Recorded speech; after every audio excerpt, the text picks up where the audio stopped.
Olá, estudantes da Escola Municipal Caio Livno Soares. Estamos voltando aqui com o módulo 9, tá? Para vocês. A gente está falando sobre conjuntos, né? E agora nós vamos falar hoje sobre a dica 2, que vai ser a resolução de algumas questõezinhas, né? Para vocês poderem ficar atentos à teoria que a gente trouxe na dica 1. A dica 1 ficou um vídeo mais para vocês de orientação do material e agora a gente vai, né, na prática aqui tentar mostrar para vocês algumas questões, tá bom? Beleza, Heitor? Beleza, Rodrigo, seja bem-vindo aí, tá? Vamos agora Ótimo. destrinchar esse exercício.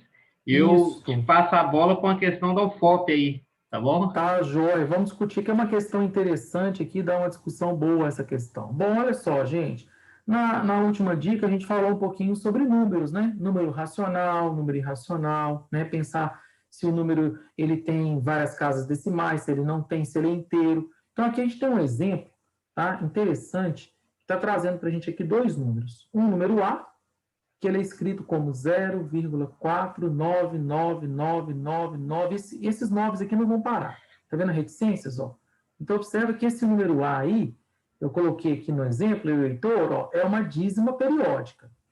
E as dízimas periódicas, a gente viu que são exemplos de números racionais. Ou seja, a gente consegue escrever na forma de fração. Tá? O número 0,5, que é o número B ali, observe que ele é um número, que ele é um decimal exato. A escrita dele, a representação dele é de um decimal exato. Tanto a dízima periódica quanto os números decimais exatos, você consegue escrever como divisão de inteiros. Então, esse número 0,5, observa que ele é 5 sobre 10. Se você simplificar essa fraçãozinha aqui, é a mesma coisa que meio, 1 sobre 2. Existe uma maneira de você escrever esses números que são dízimas periódicas usando fração.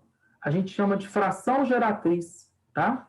Que é a fração que gera a dízima. Tem uma regrinha, tá? A gente vai falar aqui um pouquinho sobre ela, que é como que eu faço para escrever esse número na forma de fração, uma vez que ele é um número racional. Como é que a gente faz isso? Ó, a gente pega esse número aqui, ó, 49, né? Escreve ele aqui no numerador, tá vendo? O 4 seguido do 9. O 4 é o número que não está na repetição, a gente chama de anteperíodo, e o 9 é o número que está na repetição. Então, ó, anteperíodo seguido do período. Seguido do período menos o anteperíodo. Então, observa que vai aparecer lá, ó, 49 menos 4. Dividido. Um 9 para cada número que repete, então, como está repetindo o número 9, aparece o número 9 aqui na repetição, para representar esse 9 que está em repetição. E um 0 para representar o número 4. Então, um 9 para cada número que repete e um 0 para cada número que não repete. Então, observe que isso aqui, ó, 49 menos 4, né, vai dar 45. Dividido por 90 é a mesma coisa que 1 sobre 2. Se você usar na calculadora isso, colocar lá 45 dividido por 90, você vai ver que a calculadora vai representar para você o número 0,5, ok? Que é a chamada fração geratriz dessa dízima. Ou seja, essa dízima periódica 0,4999999, ela, na verdade, a representação dela é um número meio. Tá? Isso aqui na matemática, a gente pode dizer que esse número ele é uma soma de várias frações que vai convergir para o número meio. Então, aqui a resposta adequada para esse exercício é A igual a B. Tá?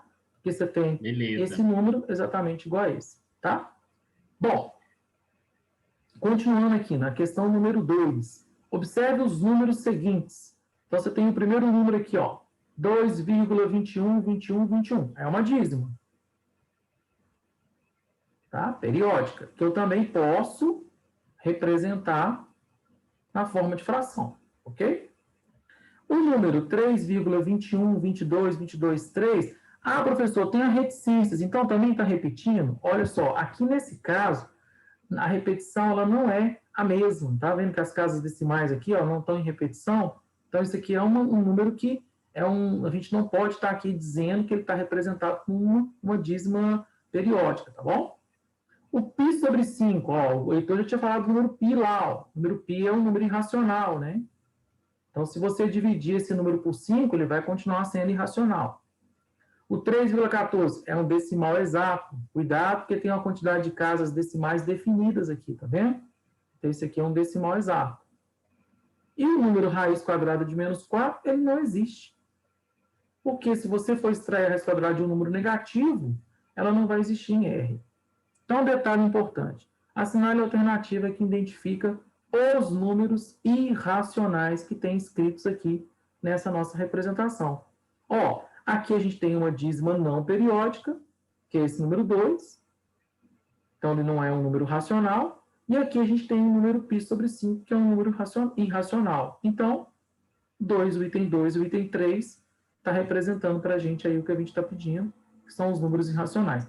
É um pouco difícil, né, Heitor? Porque tem uma teoria aqui por trás dos números. Então, isso aqui é uma questão de identificação a qual conjunto o número pertence, tá bom? Então, pode voltar lá na lista da matéria e ver esse conteúdo aí.